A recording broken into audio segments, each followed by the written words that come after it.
সূর্যের মোট যে রঙটা আমরা দেখতে পাই সাদা রকমের, সেটা কিন্তু আসলে 7টা রঙ। তার আমরা একটা পরীক্ষা করব হাতে কলমে। আমরা এইখানে একটা জলের ভিতরে আয়না দিয়েছি, আয়না, সাধারণ আয়না।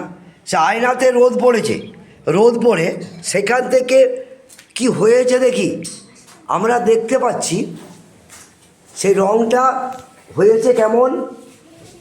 আমরা কিছু রঙকে দেখতে পাচ্ছি যে এইটা আলাদাভাবে রঙটা ফুটে উঠেছে।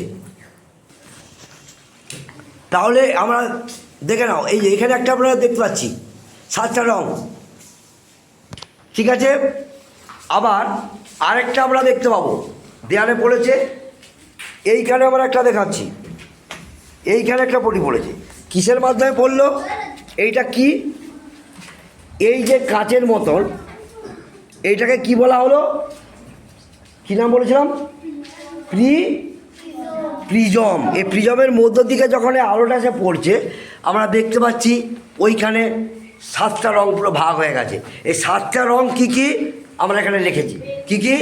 বেগুনি, নীল, আসমানি, সবুজ, হলুদ, কমলা এবং লাল।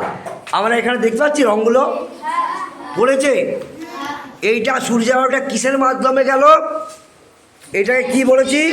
প্রিজম। এইটাকে বলা হচ্ছে প্রিজম। এই প্রিজমের মাধ্যমে এই যে রঙের আমরা ছোটাগুলো দেখতে পাচ্ছি। ঠিক আছে, পরিষ্কার বোঝা গেল?